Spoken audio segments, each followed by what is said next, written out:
Saudara-saudariku yang terkasih, hari ini Jumat 1 November 2024. Saya Romo Siga dari Paroki Santo Yusuf, Surabaya.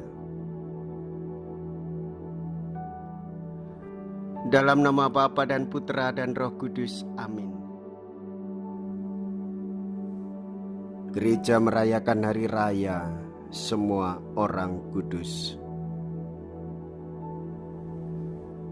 Manusia sering membangun hidup dan kebahagiaannya atas uang, relasi, dan kemewahan. Namun kitab suci mengajarkan bahwa semua itu bukan yang terpenting dalam hidup kita. Yesus menghimbau untuk memandang dunia dari sudut lain sama sekali. Di dalam kerajaannya yang berbahagia adalah orang-orang miskin, sedih, dan mereka yang menderita demi Tuhan. Mereka yang miskin, sedih, dan menderita demi Tuhan adalah para kudus yang kita rayakan pada hari ini. Pesta semua orang kudus mengajak kita memihak para papa miskin, orang kecil dan penderita, dan memenuhi harapan mereka yang lapar. Barulah kita dapat dikatakan bersih tangan dan hati kita. Barulah kita dapat mengharapkan pada suatu ketika akan bersama para kudus itu, ikut serta dalam kemuliaan Tuhan dan dalam kejayaan Kristus atas kejahatan maut. Bersukacita dan bergembiralah karena besarlah ganjaranmu di surga.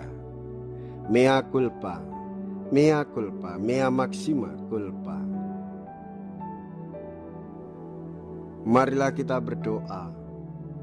Allah Bapa yang Maha Kuasa dan Kekal, dalam perayaan ini kami kenangkan semua orang kudus yang mengimani Engkau dan mempercayakan dirinya kepada cinta kasih-Mu. Entah mereka itu terkenal entah tidak.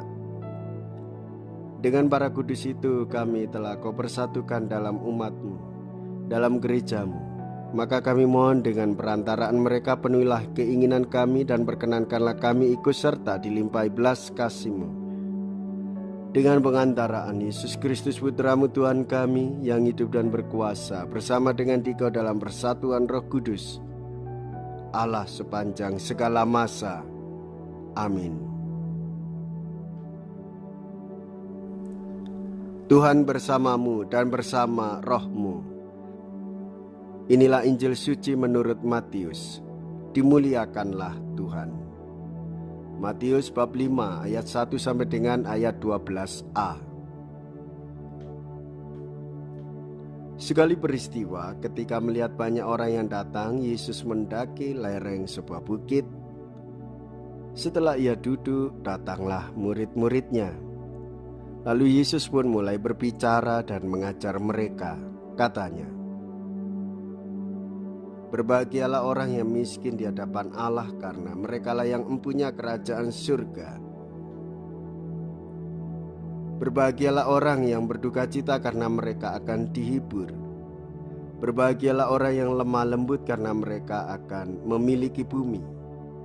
Berbahagialah orang yang lapar dan haus akan kebenaran, karena mereka akan dipuaskan. Berbahagialah orang yang murah hati, karena mereka akan beroleh kemurahan. Berbahagialah orang yang suci hatinya, karena mereka akan melihat Allah.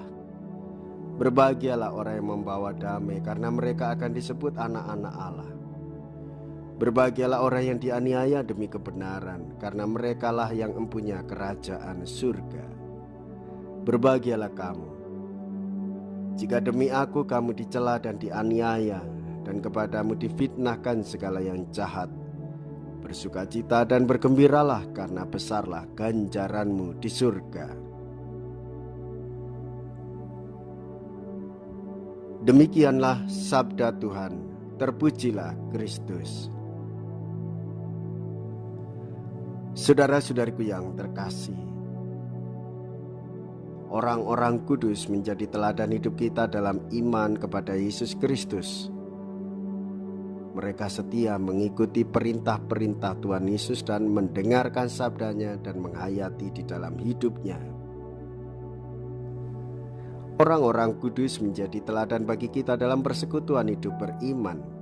Mereka bersaudara dengan siapa saja dan mereka terbuka terhadap persaudaraan dengan siapa pula.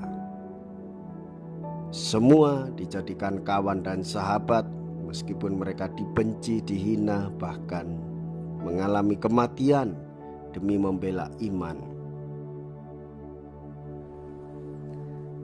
Meskipun mereka toh seringkali dikucilkan oleh dunia, banyak orang-orang suci kuat dalam hati raga. Orang-orang kudus menjadi teladan kita dalam bela rasa terhadap sesama, peduli dengan hidup mereka satu persatu, dan hidupnya menjadi teladan bagi orang-orang di sekitarnya.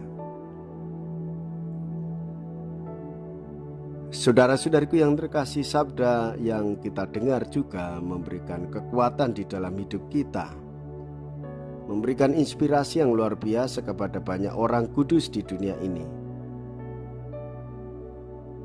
Inti dari ajaran Tuhan Yesus dalam kehidupan di dunia mengajak orang untuk mengalami kebahagiaan. Puncak ajaran Tuhan merupakan kesempurnaan Injil. Jika kita mampu mewujudkan 8 sabda bahagia itu, maka itulah yang menjadi jaminan bagi kita hidup kelak di surga dengan para kudus yang mengikuti Kristus dengan setia. Oleh sebab itu, gereja memberikan tempat bagi orang-orang beriman yang hidupnya berjaya atas iman yang mengikuti Tuhan. Mereka hidup di surga sebagai orang-orang kudusnya. Jikalau kita berani hidup menderita dalam Yesus, maka kita pun akan dipermuliakan di dalam Kristus. Terpujilah nama Yesus, Bunda Maria dan Santo Yosef untuk selama-lamanya. Marilah kita berdoa. Allah Bapa yang layak dipuji, Engkaulah pokok kekudusan bagi semua orang kudus.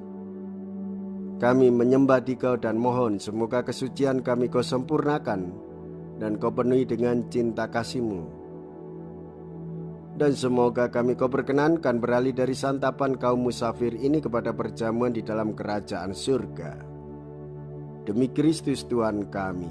Amin. Tuhan beserta kita sekarang dan selama-lamanya. Semoga Allah yang Maha Kuasa memberkati saudara sekalian, Bapa dan Putra dan Roh Kudus. Amin. Saudara-saudariku yang terkasih, pergilah, ibadah sabda sudah selesai. Syukur kepada Allah.